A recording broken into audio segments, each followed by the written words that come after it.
ಪರಿಶುದ್ಧನು ಪರಿಶುದ್ಧನು ಭೂಮಿ ಆಕಾಶವನ್ನು ಉಂಟು ಮಾಡಿದಂತ ನಮ್ಮ ತಂದೆಯಾದ ದೇವರೇ, ನಿಮ್ಮ ನಾಮಕ್ಕೆ ಸ್ತೋತ್ರವಾಗಲಿ. ಈ ಒಂದು ಸಮಯದಲ್ಲಿ ಇಲ್ಲಿಯವರೆಗೆ ನಿಮ್ಮನ್ನು ಹಾಡಿ ಸ್ತುತಿಸುವ ಭಾಗ್ಯವನ್ನು ನಮಗೆ ದಯಪಾಲಿಸಿದ್ದಕ್ಕಾಗಿ ನಿಮಗೆ ಸ್ತೋತ್ರ ತಂದೆ. ಈ ಒಂದು ಸ್ವಲ್ಪ ಸಮಯ ನಿಮ್ಮ ಜೀವವುಳ್ಳ ಮಾತುಗಳನ್ನು, ನಮ್ಮ ಆತ್ಮೀಯ ಜೀವಿತಕ್ಕೆ ಬೇಕಾದಂಥ ಮಾತುಗಳನ್ನು ಪರಿಶುದ್ಧವಾದ ಗ್ರಂಥದಲ್ಲಿ ನಾವು ನೋಡುವಾಗ, ಧ್ಯಾನಿಸುತ್ತಿರುವಾಗ ನೀವು ನಮ್ಮ ಜೊತೆಗಾರನಾಗಿದ್ದು ಮಾತನಾಡಬೇಕೆಂಬುದಾಗಿ ಕೇಳಿಕೊಳ್ತಾ ಇದ್ದೆ ತಂದೆ. ಈ ಒಂದು ಸಮಯದಲ್ಲಿ ಮಾತಾಡುವವನು ನಾನಲ್ಲ, ನೀವೇ ನನ್ನಲ್ಲಿ ಇದ್ದುಕೊಂಡು ಮಾತಾಡಬೇಕೆಂಬುದಾಗಿ ತಂದೆ, ನಿಮ್ಮ ಚಿತ್ತ ಪ್ರಕಾರವಾಗಿ ತಂದೆ ನಾನು ಮಾತಾಡುವಂತೆ ನನಗೆ ಸಹಾಯ ಮಾಡ್ರಿ. ನಿಮ್ಮ ಆಲೋಚನೆ, ನಿಮ್ಮ ವಿವೇಚನೆ, ನಿಮ್ಮ ಪರಿಶುದ್ಧಾತ್ಮ ಸಹಾಯವು ನನಗೆ ದಯಪಾಲಿಸಿರಿ.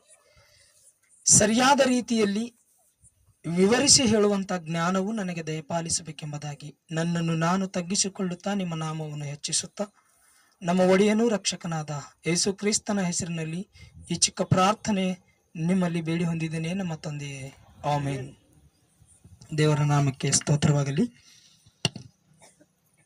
ಮತ್ತು ನಮ್ಮ ಎಲ್ಲರ ತಂದೆ ಆಗಿರತಕ್ಕಂಥ ದೇವರಿಗೆ ಯೇಸು ಕ್ರಿಸ್ತನ ಹೆಸರಿನಲ್ಲಿ ನನ್ನ ಹೃದಯಪೂರ್ವಕವಾದ ವಂದನೆಗಳನ್ನು ಸಲ್ಲಿಸುತ್ತಾ ಮತ್ತು ದೈವ ಸೇವಕರನ್ನು ಸಭೆಯಾಗಿ ಕೂಡಿ ಬಂದಂತ ನಿಮ್ಮೆಲ್ಲರಿಗೂ ಸಹ ನನ್ನ ಹೃದಯಪೂರ್ವಕವಾದ ವಂದನೆಗಳು ಸಲ್ಲಿಸುತ್ತೇನೆ.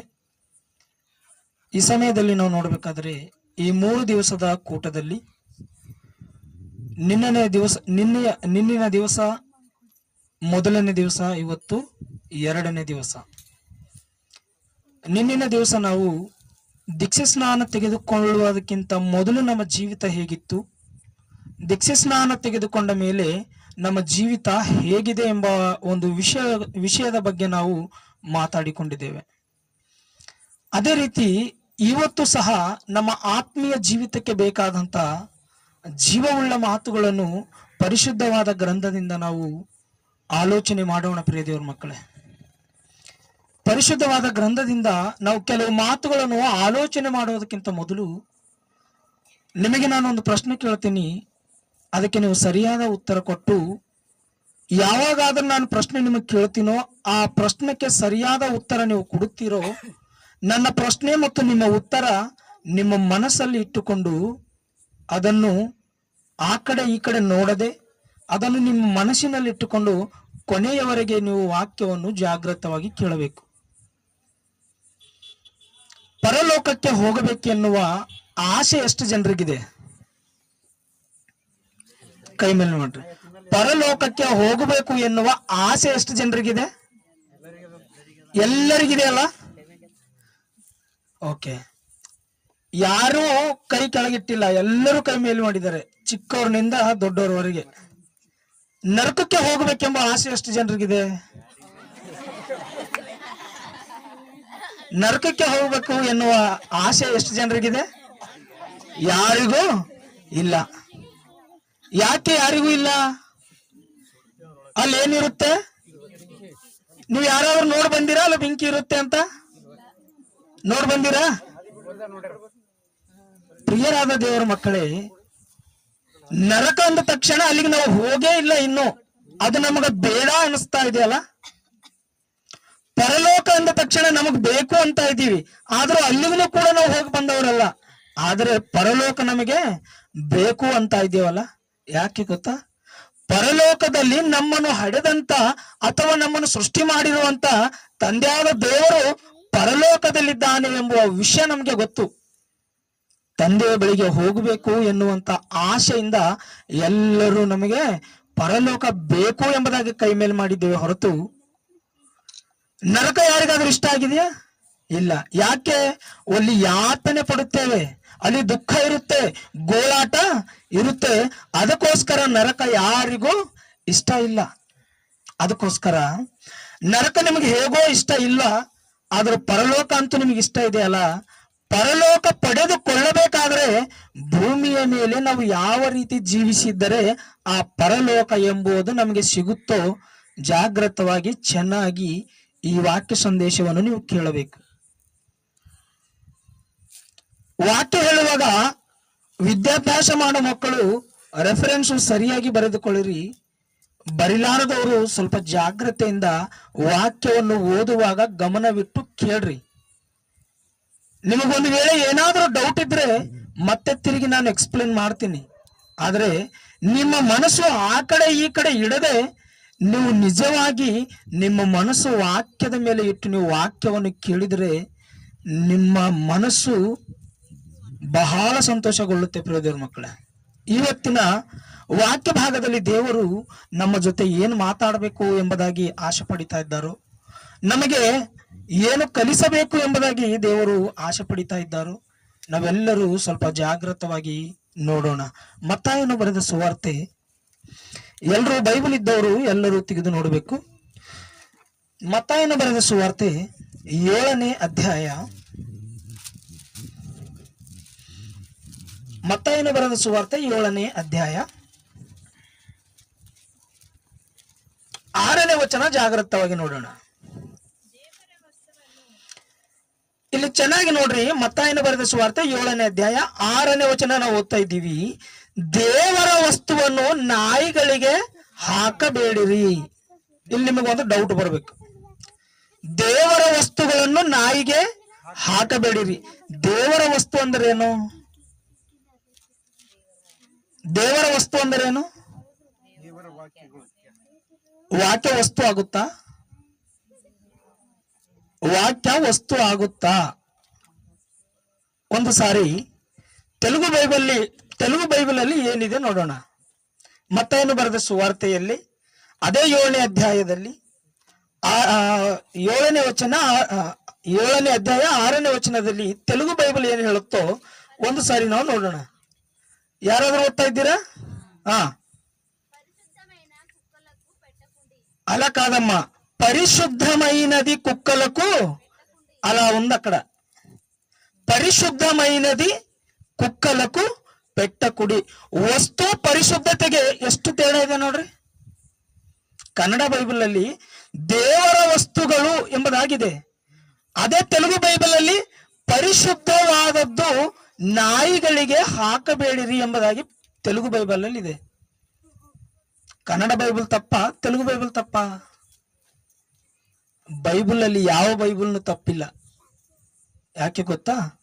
ತರ್ಜುಮೆ ಮಾಡುವ ಸಮಯದಲ್ಲಿ ತರ್ಜುಮೆ ಮಾಡುವವರ ಮಿಸ್ಟೇಕ್ ಅದು ಅಷ್ಟೇ. ಅಲ್ಲಿ ಇವಾಗ ನಾವು ದೇವರ ವಸ್ತುಗಳನ್ನು ನಾಯಿಗಳಿಗೆ ಹಾಕಬೇಡಿರಿ ಎಂಬುದಾಗಿ ಓದಿಕೊಂಡಿದ್ದೇವಲ್ಲ, ಅಲ್ಲಿ ದೇವರ ವಸ್ತುಗಳನ್ನು ಎನ್ನುವ ಪದದಲ್ಲಿ ಪರಿಶುದ್ಧವಾದದ್ದು ನಾಯಿಗಳಿಗೆ ಹಾಕಬೇಡಿರಿ ಎಂಬುದಾಗಿ ಓದೋಣ. ಏನಂತ? ಪರಿಶುದ್ಧವಾದದ್ದು ನಾಯಿಗಳಿಗೆ ಹಾಕಬೇಡಿರಿ. ಕೆಳಗೆ ನಿಮ್ಮ ಮುತ್ತುಗಳನ್ನು ಹಂದಿಗಳ ಮುಂದೆ ಚೆಲ್ಲಬೇಡಿರಿ. ಚೆಲ್ಲಿದರೆ ಏನಾಗುತ್ತೆ? ಚೆಲ್ಲಿದರೆ ತಮ್ಮ ಕಾಲಿನಿಂದ ಅವುಗಳನ್ನು ತುಳಿದು ಹಿಂತಿರುಗಿ ಬಂದು ನಿಮ್ಮನ್ನು ಸೀಳಿಬಿಟ್ಟವು. ಈ ವಾಕ್ಯದಲ್ಲಿ ನಮಗೂ 2 ಜೀವಿಗಳು ಕಾಣಿಸ್ತಾ ಇವೆ. ಎಷ್ಟು ಜೀವಿರಿ? ಯಾವ್ಯಾವು?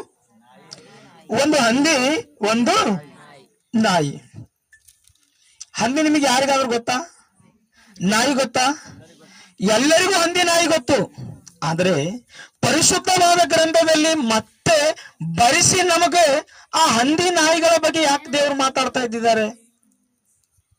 ಯಾವತ್ತಾದ್ರೂ ಆಲೋಚನೆ ಮಾಡಿದ್ದೀರಾ? ಎಷ್ಟೋ ಸಾರಿ ಓದಿದ್ದೀವಿ ಮಾತು, ಆದ್ರೆ ನಮಗೆ ಹಂದಿನೂ ಗೊತ್ತು, ನಾಯಿನೂ ಗೊತ್ತು, ಪ್ರತಿ ದಿವಸ ನಾವು ನೋಡ್ತಾನೆ ಇರ್ತೀವಿ.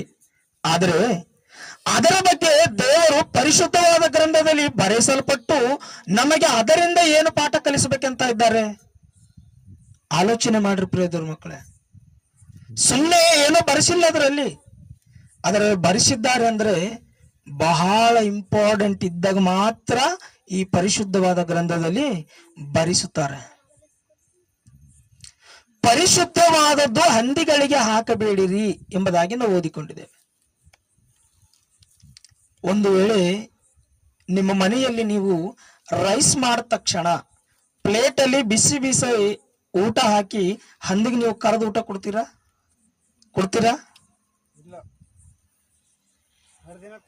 ಅದು ಅದು ಹಂದಿಗಳಿಗೆ ಯಾವಾಗ ಕೊಡಬೇಕು, ಯಾವಾಗ ಕೊಡಬೇಕು ನಮಗೆ ಚೆನ್ನಾಗಿ ಗೊತ್ತು. ಇಲ್ಲಿ ದೇವರೇನು ಹೇಳ್ತಾ ಇದ್ದಾರೆ ಅಂದ್ರೆ ಪರಿಶುದ್ಧವಾದದ್ದು ಹಂದಿಗಳಿಗೆ ಹಾಕಬೇಡಿರಿ. ಇಷ್ಟಕ್ಕೆ ಪರಿಶುದ್ಧವಾದದ್ದು ಯಾವುದು? ದೇವರ ವಾಕ್ಯ. ದೇವರ ವಾಕ್ಯವನ್ನು ಪರಿಶುದ್ಧವಾದದ್ದು. ವಾಕ್ಯ ಅಂದ್ರೆ 66 ಪುಸ್ತಕಗಳಿದ್ದಂತ ಈ ಪರಿಶುದ್ಧವಾದ ಗ್ರಂಥವೇ ದೇವರ ವಾಕ್ಯ. ನಿಮ್ಮ ಮಕ್ಕಳ ಮನೆಯಲ್ಲಿ ಒಂದು ವೇಳೆ ನೋಡದ ಕಾರಣ ಬೈಬಲು ಕಾಲಿಂದ ತುಳಿದ್ರೆ ಅನ್ಕೊಂಡು ನೀವ್ ಏನ್ ಮಾಡ್ತೀರಿ? ನಿಮ್ಮ ಮಕ್ಕಳನ್ನು ಬೆದರಿಸಿ ಬೈಬಲ್ ಅನ್ನು ತೆಗೆದುಕೊಂಡು ಹೇಗ ಈ ರೀತಿ ಬೇಡಿಕೊಳ್ತೇವೆ, ಹೌದಲ್ವಾ? ಆದ್ರೆ ಇವಾಗ ಪರಿಶುದ್ಧವಾದದ್ದು ನಾಯಿಗಳಿಗೆ ಹಾಕಬೇಡಿರಿ ಅಂದ ತಕ್ಷಣ ಈ ವಾಕ್ಯ ನಾವು ಹಂದಿಗಳಿಗೆ ಹಾಕಬೇಡಿರಿ ಅಂದ್ರೆ ಈ ಒಂದು ಪರಿಶುದ್ಧವಾದ ಗ್ರಂಥದಲ್ಲಿ ಆ ಮಾತಿನ ಒಳಗೆ ನಾವು ಹೋಗಿ ನಾವು ಆಲೋಚನೆ ಮಾಡೋದಾದ್ರೆ ಆ ಹಂದಿಗಳು ಯಾರು? ಯಾರೇ? ನಾ ಹೇಳಲ್ಲಪ್ಪ. ಆ ಹಂದಿಗಳು ಯಾರು? ಎಲ್ಲರೂ ಒಪ್ಪಿಕೊಳ್ಳಲೇಬೇಕು. ಯಾಕೋ ಗೊತ್ತಾ? ಅದರ ಬಗ್ಗೆ ಬರೆಸಲ್ಪಟ್ಟಿದ್ದಾರೆ ಅಂದ್ರೆ ಅದು ಆ ಹಂದಿಯನ್ನು ನಮಗೆ ಇವತ್ತು ಹೊಸದಾಗಿ ಪರಿಚಯ ಮಾಡ್ತಾ ಇಲ್ಲ, ನಮಗ್ ಗೊತ್ತು. ಆದರೆ ಅದನ್ನು ತೋರಿಸಿ ನಮ್ಮ ಜೀವಿತದಲ್ಲಿ ಏನಾದ್ರೂ ಇರಬಾರ್ದು ಅದರ ಒಂದು ಗುಣಪಾಠವನ್ನು ಕಲಿಸುವುದಕ್ಕೆ ದೇವರು ಅದನ್ನು ಬರೆಸಲ್ಪಟ್ಟಿದ್ದಾರೆ. ಪ್ರಿಯರ ಮಕ್ಕಳೇ, ಇಲ್ಲಿ ಪರಿಶುದ್ಧವಾದದು ಹಂದಿಗಳಿಗೆ ಹಾಕಬೇಡಿರಿ ಅಂದ ತಕ್ಷಣ ಆ ಹಂದಿ ಯಾರು ಅಂದ ತಕ್ಷಣ ನಾವೇ ಎಂಬುದಾಗಿ ನಮ್ಮ ಮನಸ್ಸು ಎಷ್ಟು ಚೆನ್ನಾಗಿ ಒಪ್ಪಿಕೊಂಡಿದೆ ನೋಡ್ರಿ. ಆದ್ರೆ ದೇವರು ಹೇಳ್ತಾ ಇದ್ದಾನೆ, ಹಂದಿಗಳ ಮುಂದೆ ನನ್ನ ಪರಿಶುದ್ಧವಾದ ವಾಕ್ಯ ನೀವು ಹೇಳಬೇಡಿರಿ ಎಂಬುದಾಗಿ ಸೂಚಿಸ್ತಾ ಇದೆ. ನೀವು ಏನು ಒಪ್ಪಿಕೊಂಡಿದ್ದೀರಿ? ಇವಾಗ ನಾವು ಹಂದಿಗಳು ಎಂಬುದಾಗಿ ಒಪ್ಪಿಕೊಂಡಿದ್ದೀರಿ. ಇವಾಗ ಪರಿಶುದ್ಧ ವಾಕ್ಯ ಇವಾಗ ನಾ ಹೇಳ್ಬೇಕಾ ಬಂದ್ ಮಾಡ್ಬೇಕಾ? ಅದರಲ್ಲಿ ಬಹಳ ಗೂಢಾರ್ಥವಿದೆ ಪ್ರಿಯ ದೇವ್ರ ಮಕ್ಕಳೇ. ಕೆಳಗಡೆ ನೋಡಿದ ತಕ್ಷಣ ನಿಮ್ಮ ಮುತ್ತುಗಳನ್ನು ನಾಯಿಗಳ ಮುಂದೆ ಚೆಲ್ಲಬೇಡಿರಿ ಎಂಬುದಾಗಿ ಹೇಳಿದ್ದಾರೆ. ವಾಕ್ಯ ಎದಕ್ಕೆ ಹೋಲಿಸಲ್ಪಟ್ಟಿದೆ? ಮುತ್ತುಗಳಿಗೆ ಹೋಲಿಸಲ್ಪಟ್ಟಿದೆ.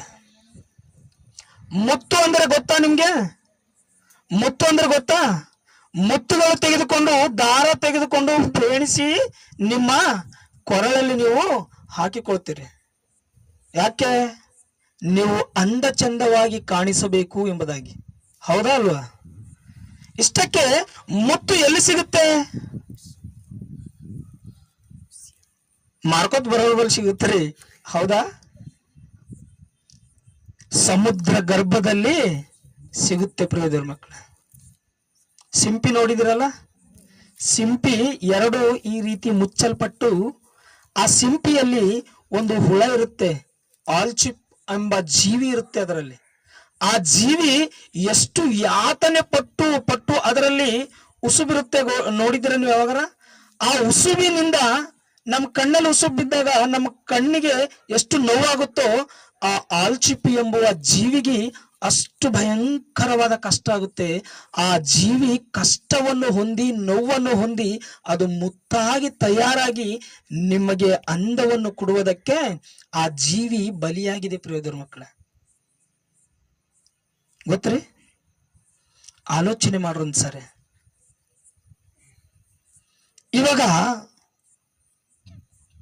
ಆ ಹಂದಿಗಳಿಗೆ ಪರಿಶುದ್ಧವಾದದ್ದು ಹಾಕಬಾರದು, ನಾಯಿಗೆ ಮುತ್ತುಗಳನ್ನು ಚೆಲ್ಲಬಾರದು. ಇದನ್ನು ಜಾಗೃತವಾಗಿ ಒಂದೊಂದಾಗಿ ನಾವು ಆಲೋಚನೆ ಮಾಡೋಣ. ಈ ಸಂದರ್ಭದಲ್ಲಿ ತಿಮೋತಿಯನಿಗೆ ಬರೆದ 2ನೇ ಪತ್ರಿಕೆ 3ನೇ ಅಧ್ಯಾಯ,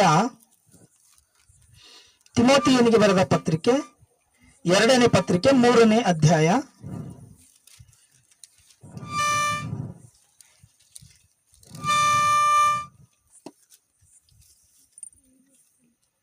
2ನೇ ಪತ್ರಿಕೆ 3ನೇ ಅಧ್ಯಾಯ 14-15ನೇ ವಚನ ಜಾಗೃತವಾಗಿ ನೋಡೋಣ. ನೀನಾದರೂ ಕಲಿತು ದೃಢವಾಗಿ ನಂಬಿದ ಬೋಧನೆಗಳಲ್ಲಿ ನೆಲೆಯಾಗಿರು ಕಲಿಸಿಕೊಟ್ಟವರು ಯಾರೆಂಬುದನ್ನು ಆಲೋಚಿಸು. ಚಿಕ್ಕಂದಿನಿಂದಲೂ ನಿನಗೆ ಪರಿಶುದ್ಧ ಗ್ರಂಥಗಳ ಪರಿಚಯವಾಯಿತಲ್ಲ. ಆ ಗ್ರಂಥಗಳು ಕ್ರಿಸ್ತು ಯೇಸುವಿನಲ್ಲಿರುವ ನಂಬಿಕೆಯ ಮೂಲಕ ರಕ್ಷಣೆ ಹೊಂದಿಸುವ ಜ್ಞಾನವನ್ನು ಕೊಡುವುದಕ್ಕೆ ಶಕ್ತವಾಗಿದೆ. ಇಲ್ಲಿ ಒಂದು ಆಲೋಚನೆ ಮಾಡೋಣ ವಿಷಯ. ನೀನಾದರೂ ಅಂದರೆ ನಾವೇ ಕಲಿತು ದೃಢವಾಗಿ ನಂಬಿದ ಬೋಧನೆಗಳಲ್ಲಿ ನೆಲೆಯಾಗಿರು ಕಲಿಸಿಕೊಟ್ಟಿರುವರು ಯಾರೆಂಬುದನ್ನು ಆಲೋಚಿಸು. ಚಿಕ್ಕಂದಿನಿಂದಲೂ ನಿನಗೆ ಪರಿಶುದ್ಧ ಗ್ರಂಥಗಳ ಪರಿಚಯವಾಯ್ತಲ್ಲ. ಏನ್ ಹೇಳ್ತಾ ಇದೆ ಗೊತ್ತ್ರಿ? ನೀವು ಚಿಕ್ಕವರಾಗಿನಿಂದ ನೀವು ಏನಾದ್ರೂ ನೀವು ಕಲಿತಾ ಇದ್ದೀರೋ, ಯಾರಿಂದ ನೀವು ಕಲಿತಾ ಇದ್ದೀರೋ ಆ ವಿಷಯಗಳನ್ನು ನೀವು ಏನು ಮಾಡ್ರಿ ಅಂತ ಹೇಳ್ತಾ ಇದೆ ವಾಕ್ಯ. ಜ್ಞಾಪಕ ಮಾಡಿಕೊಳ್ಳಿರಿ. ಯಾಕೆ ಜ್ಞಾಪಕ ಮಾಡಿಕೊಳ್ಳಬೇಕು?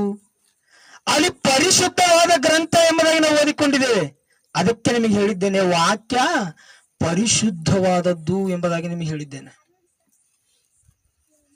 ನಿಮಗೆ ಚಿಕ್ಕಂದಿನಿಂದಲೂ ನೀವು ಕಲಿತಿರುವಂತ ವಾಕ್ಯವು ನಿಮಗೆ ಯಾಕೆ ನೆನಪಿಗೆ ತಂದುಕೋ ಎಂಬುದಾಗಿ ಹೇಳ್ತಾ ಇದ್ದಾರೆ.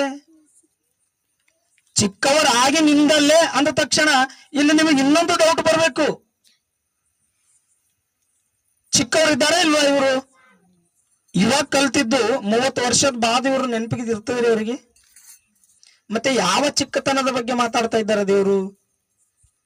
ಯಾವಾಗಾದ್ರೂ ನೀವು ದೀಕ್ಷೆ ಸ್ನಾನ ಹೊಂದಿದ್ದೀರೋ ಅದೇ ಗಳಿಗೆಯಲ್ಲಿ ನೀವು ಚಿಕ್ಕ ಮಕ್ಕಳ ಸ್ವಭಾವವುಳ್ಳವರು.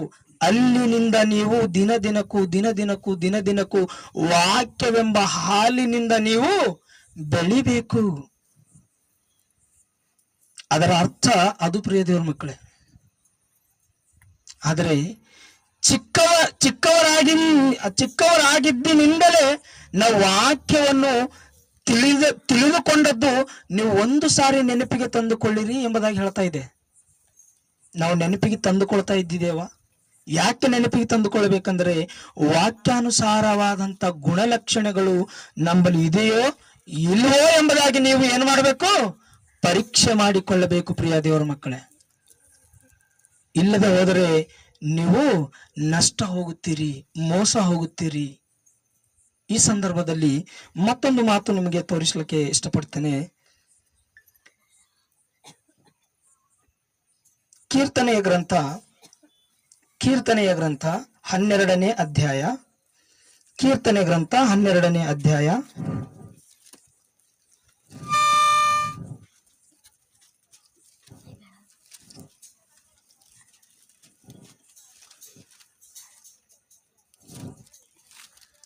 ಹನ್ನೆರಡನೇ ಅಧ್ಯಾಯ ಸಿಕ್ತ್ರಿ? 6ನೇ ವಚನ ನಾವು ಜಾಗ್ರತವಾಗಿ ನೋಡೋಣ. ಯೆಹೋವನ ಮಾತುಗಳು ಯಥಾರ್ಥವಾದವುಗಳೇ, ಅವು 7 ಸಾರಿ ಪುಟಕ್ಕೆ ಹಾಕಿದ ಚೋಕ ಬೆಳ್ಳಿ ಉಪಾಯದಲ್ಲಿದೆ. ಯೆಹೋವನೇ, ದುಷ್ಟತ್ವಕ್ಕೆ ಆಳಿಕೆ ಬಂದು ಎಲ್ಲೆಲ್ಲೂ ನೀಚರೇ ತುಂಬಿಕೊಂಡಿದರು. ಇಲ್ಲಿ ಒಂದು ವಿಷಯ ನಾವು ಚೆನ್ನಾಗಿ ಆಲೋಚನೆ ಮಾಡೋಣ. ಯೆಹೋವನ ಮಾತುಗಳು ಯಥಾರ್ಥವಾದವುಗಳೇ, ಅವು 7 ಸಾರಿ ಪುಟಕ್ಕೆ ಹಾಕಿದ್ದ ಚೊಕ್ಕ ಬೆಳ್ಳಿ ಉಪಾದಿಯಲ್ಲಿವೆ. ನೀವು ಬೆಳ್ಳಿ ಉಡ್ತಾ ಇರ್ತೀರಾ ಇಲ್ವಾ? ನಿಮ್ಮ ಬೆಳ್ಳಿ ಕಪ್ಪು ಕಲರ್ ಆದಾಗ ನೀವು ಯಾರ ಬಳಿಗೆ ತೆಗೆದುಕೊಂಡು ಹೋಗ್ತೀರಿ? ಯಾರ ಬಳಿರಿ? ಅಗ್ಸಲನ ಬಳಿಗೆ ನೀವು ತೆಗೆದುಕೊಂಡು ಹೋಗುತ್ತೀರಿ. ಅಗ್ಸಲ್ ಏನ್ ಮಾಡ್ತಾನೆ? ಅದಕ್ಕೆ ಪುಟಕ್ಕೆ ಹಾಕುತ್ತಾನೆ. ಎಷ್ಟು ಸಾರಿ ಅಂತ? 7 ಸಾರಿ. ಆ ಬೆಂಕಿಯಲ್ಲಿ ಆ ಬೆಳ್ಳಿಯನ್ನು ಹಾಕಿ ಅದನ್ನು ತೆಗೆದು ಮತ್ತೆ ಹುಡಿದು ಮತ್ತೆ ಬೆಂಕಿಯಲ್ಲಿ ಹಾಕಿ ತೆಗೆದು ಮತ್ತೆ ಹುಡಿದು ಮತ್ತೆ ಬೆಳ್ಳಿ ಬೆಂಕಿಯಲ್ಲಿ ಈ ರೀತಿ ಹಾಕ್ತಾ ಇರ್ತಾನೆ, ತೆಗಿತಾ ಇರ್ತಾನೆ, ಹಾಕ್ತಾ ಇರ್ತಾನೆ, ತೆಗಿತಾ ಇರ್ತಾನೆ. ಅದಕ್ಕೆ ಒಂದು ಅಂದವಾದ ರೂಪವನ್ನು ಕೊಟ್ಟಾಗ ಆ ಒಂದು ಬೆಳ್ಳಿ ಎಷ್ಟು ಚೆನ್ನಾಗಿ ಕಾಣಿಸ್ತಾರೆ. ಚೆನ್ನಾಗಿ ಕಾಣಿಸ್ತದ ಇಲ್ವಾ? ಇವುಗಳೆಲ್ಲ ನಮಗೆ ಯಾಕೆ ತೋರಿಸ್ತಾ ಇದ್ದಾರೆ ದೇವರು? ಒಂದು ಬೆಳ್ಳಿ, ಒಂದು ಹಂದಿ, ಒಂದು ನಾಯಿ, ಇವುಗಳೆಲ್ಲ ತೋರಿಸಿ ದೇವರು ನಮಗೆ ಏನು ಪಾಠ ಕಲಿಸಬೇಕೆಂಬುದಾಗಿ ಆಲೋಚನೆ ಮಾಡ್ತಾ ಇದ್ದಾರೆ ಎಂಬುದಾಗಿ ನಾವು ನೋಡುವುದಾದರೆ, ಪ್ರಿಯ ದೇವರ ಮಕ್ಕಳೇ, ಒಂದು ಅದ್ಭುತವಾದ ಮಾತು ನಿಮಗೆ ತೋರಿಸುತ್ತೇನೆ. ಪೇತ್ರನು ಬರೆದ ಪತ್ರಿಕೆಯಲ್ಲಿ ನಮ್ಮ ವಾಕ್ಯವೆಲ್ಲ ಅದ್ರ ಮೇಲೆ ಡಿಸೈಡ್ ಆಗಿದೆ. ಇವಾಗ ನಿಮಗೆ ವಾಕ್ಯ ತೋರಿಸ್ತಾ ಇದ್ದೀನಿ ನೋಡ್ರಿ, ಅದ್ರ ಮೇಲೆ ಡಿಸೈಡ್ ಆಗಿದೆ ವಾಕ್ಯ. ಪೇತ್ರನು ಬರೆದ ಎರಡನೆಯ ಪತ್ರಿಕೆ, ಪೇತ್ರನು ಬರೆದ ಎರಡನೆಯ ಪತ್ರಿಕೆ 2ನೇ ಅಧ್ಯಾಯ 22ನೇ ವಚನ ಜಾಗೃತವಾಗಿ ಓದಬೇಕು. ಆ ಓಡು ಇಷ್ಟು ಸಹ ನೀವು ಮಿಸ್ ಆಗದೆ ಓದಬೇಕು. ನಾಯಿ ತಾನು ಕಕ್ಕಿದ್ದನ್ನು ನೆಕ್ಕುವುದಕ್ಕೆ ತಿರುಗಿಕೊಂಡಿತ್ತು ಮತ್ತು ತೊಳೆದ ಹಂದಿ ಕೆಸರಿನಲ್ಲಿ ಹೊರಳುವುದಕ್ಕೆ ಹೋಯಿತು. ನಾವು ಸ್ಟಾರ್ಟಿಂಗ್ ಅಲ್ಲೇ ಪ್ರಾರಂಭದಲ್ಲಿ ಮತ್ತಾಯನ ಬರೆದ ಸುವಾರ್ತೆ 7:6 ಏನ್ ನೋಡಿಕೊಂಡಿದ್ದೇವೆ? ಹಂದಿ ಮತ್ತು ಇಲ್ಲಿ ಇವಾಗ ಪೇತ್ರನ ಬರೆದ ಪತ್ರಿಕೆಯಲ್ಲಿಯೂ ಸಹ ನಾವು ಏನ್ ನೋಡ್ತಾ ಇದ್ದೇವೆ? ನಾಯಿ, ಹಂದಿ. ಇಲ್ಲಿ ಪೇತ್ರನ ಬರೆದ ಪತ್ರಿಕೆಯಲ್ಲಿ ಮೊದಲು ನಾವು ಏನ್ ನೋಡಿದ್ದೇವೆ? ನಾಯಿ ನೋಡಿದ್ದೇವೆ. ಏನಂತೆ? ಮತ್ತೋದೆ ಮದೆ ನಾಯಿ ತಾನು ಕಕ್ಕಿದ್ದನ್ನು ನೆಕ್ಕುವುದಕ್ಕೆ ತಿರುಗಿಕೊಂಡಿತ್ತು. ಸಾಕ್ರಿ, ಇಲ್ಲಿ ನಾಯಿ ಕಕ್ಕಿದ್ದನ್ನು ತಿರುಗಿ ತಿನ್ನುವುದು ಎಷ್ಟು ಜನ ನೋಡಿದ್ದೀರಿ ಹೇಳ್ರಿ?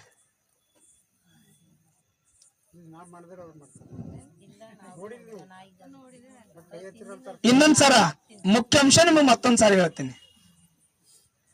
ನಾಯಿ ತಾನು ಕಕ್ಕಿದ್ದನ್ನು ತಿನ್ನುವುದು ಎಷ್ಟು ಜನ ನೋಡಿದ್ದೀರಿ? ಕೈ ಮೇಲ್ ಮಾಡ್ರಿ. ನೋಡಿದವ್ರು ಕೈ ಮೇಲ್ ಮಾಡ್ರಿ.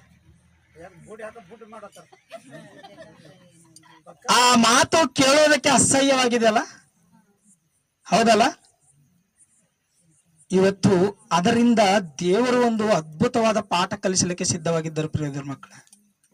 ಇವಾಗ ನಿಮಗೊಂದು ಚಿಕ್ಕ ಕ್ವಶನ್ ಹಾಕ್ತೀನಿ. ನಾಯಿ ತಿನ್ನೋದನ್ನು ಕಕ್ಕಿ ತಿರುಗಿ ತಿನ್ನೋದು ತಪ್ಪಾ ರೈಟಾ? ಯಾಕ್ರಿ ಅವ್ರ ಒಬ್ಬರಿಗೆ ಆನ್ಸರ್ ಗೊತ್ತು, ನಿಮ್ಗೆ ಯಾರಿಗ ಗೊತ್ತಿಲ್ವಾ? ನಿಮ್ಮಿಂದನೂ ಏನಾದ್ರೂ ಆನ್ಸರ್ ಬರ್ಲಿ. ನಾಯಿ, ಮತ್ತೊಂದು ಸಾರಿ, ನಾಯಿ ಕಕ್ಕಿದ್ದನ್ನು ತಿನ್ನುವುದು ಅದಕ್ಕೆ ರೈಟಾ ತಪ್ಪಾ? ಇಬ್ರು ಹೇಳಿದ್ದಾರೆ ಏನಂತ? ರೈಟ್ ಅಂತ. ಯಾಕೆ ರೈಟ್? ಅದು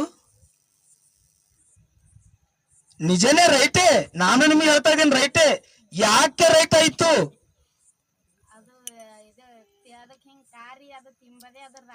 ಏನಂತೀರಿ? ಅದರ ಸ್ವಭಾವನೆ ತಿನ್ನೋದು. ಕಕ್ಕಿದ್ದನ್ನು ತಿನ್ನುವುದು ಅದರ ಸ್ವಭಾವ. ಮತ್ತೆ ಅದರಿಂದ ದೇವರು ನಮಗೇನು ಪಾಠ ಕಲಿಸ್ತಾ ಇದ್ದಾರೆ? ಕಕ್ಕಿದ್ದನ್ನು ತಿನ್ನುವುದು ಅದರ ಸ್ವಭಾವ, ಅದು ಅದಕ್ಕೆ ರೈಟ್. ಆದ್ರೆ ಮನುಷ್ಯನನ್ನು ನಾಯಿಗೆ ಹೋಲಿಸಿ ಮಾತಾಡಿದ್ದಾರೆ. ಎದಕ್ಕೆ ಹೋಲಿಸಿ? ಯಾಕೆ ಹೋಲಿಸಿದ್ದಾರೆ? ದೀಕ್ಷೆ ಸ್ನಾನ ತೆಗೆದುಕೊಳ್ಳುವುದಕ್ಕಿಂತ ಮೊದಲು ನಮ್ಮ ಜೀವಿತ ಹೇಗಿತ್ತು ಎಂಬುದನ್ನು ನೋಡಿಕೊಂಡಿದ್ದೇವೆ. ನಿನ್ನ ರೋಮ ಪರ್ವದವರಿಗೆ ಬರೆದ ಪತ್ರಿಕೆ 3:23 ಎಲ್ಲರೂ ಪಾಪ ಮಾಡಿ ದೇವರ ಮಹಿಮೆಯನ್ನು ಹೊಂದದೆ ಹೋಗಿದ್ದಾರೆ ಎಂಬುದಾಗಿ ನೋಡಿಕೊಂಡಿದ್ದೇವೆ. ದೀಕ್ಷೆ ಸ್ನಾನ ತೆಗೆದುಕೊಳ್ಳುವುದಕ್ಕಿಂತ ಮೊದಲು ನಮ್ಮ ಜೀವಿತ ಅದೇ. ದೀಕ್ಷೆ ಸ್ನಾನ ತೆಗೆದುಕೊಂಡ ನಂತರ ನಮ್ಮ ಜೀವಿತ ಹೇಗಾಯಿತು ಎಂಬುದಾಗಿ ನೋಡಿಕೊಂಡಿದ್ದೇವೆ. ಪರಿಶುದ್ಧರಾಗಿ ಬದಲಾಯಿಸಲ್ಪಟ್ಟಿದ್ದೇವೆ ಎಂಬುದಾಗಿ ನೋಡಿಕೊಂಡಿದ್ದೇವೆ. ಆದರೆ ದೀಕ್ಷೆ ಸ್ನಾನ ತೆಗೆದುಕೊಳ್ಳುವುದಕ್ಕಿಂತ ಮೊದಲು ಪಾಪದ ಜೀವಿತ, ದೀಕ್ಷೆ ಸ್ನಾನ ತೆಗೆದುಕೊಂಡ ಮೇಲೆ ಪರಿಶುದ್ಧವಾದ ಜೀವಿತ. ದೀಕ್ಷೆ ಸ್ನಾನ ತೆಗೆದುಕೊಳ್ಳುವಾಗ ನಾವು ಏನನ್ನು ಕಕ್ಕಿದ್ದೇವೆ? ನಮ್ಮ ಹೃದಯದಿಂದ ಏನು ಕಕ್ಕಿದೇವ್ರಿ? ದೀಕ್ಷೆ ಸ್ನಾನ ತೆಗೆದುಕೊಳ್ಳುವಾಗ ನಮ್ಮ ಹೃದಯದಿಂದ ಏನು ಕಕ್ಕಿದ್ದೇವೆ? ನಮ್ಮ ಹಳೆ ಸ್ವಭಾವ, ನಮ್ಮ ಪಾಪದ ಜೀವಿತ ನಾವು ಏನ್ ಮಾಡಿದ್ದೇವೆ? ಕಕ್ಕಿ ಬಿಟ್ಟಿದ್ದೇವೆ. ಅಂದ್ರೆ ನಮ್ಮ ಆ ನಾಯಿ ಯಾವ ರೀತಿಯಿಂದ ಕಕ್ಕಿ ಬಿಟ್ಟಿದೆಯೋ ಅದೇ ರೀತಿ ನಾವು ಸಹ ನಮ್ಮ ಹಳೆಯ ಜೀವಿತ, ಪಾಪದ ಜೀವಿತ ನಮ್ಮ ಹೃದಯದಿಂದ ನಾವು ಏನು ಮಾಡಿದ್ದೇವೆ? ಕಕ್ಕಿ ಬಿಟ್ಟಿದ್ದೇವೆ. ಆದರೆ ಇಲ್ಲೊಂದು ಪ್ರಶ್ನೆ, ನೀವು ಯಾವಾಗಾದ್ರೂ ನಿಮ್ಮ ಹಳೆಯ ಜೀವಿತವನ್ನು ಬಿಟ್ಟು ಯೇಸು ಕ್ರಿಸ್ತನ ನಿಮ್ಮ ಹೃದಯದಲ್ಲಿ ನೀವು ಆಹ್ವಾನಿಸಿದ್ದೀರೋ? ಯೇಸು ಕ್ರಿಸ್ತನ ಪರಿಶುದ್ಧವಾದ ಹೃದಯದಲ್ಲಿ ಯಾವಾಗಾದ್ರೂ ಬಂದಿದ್ದಾರೋ?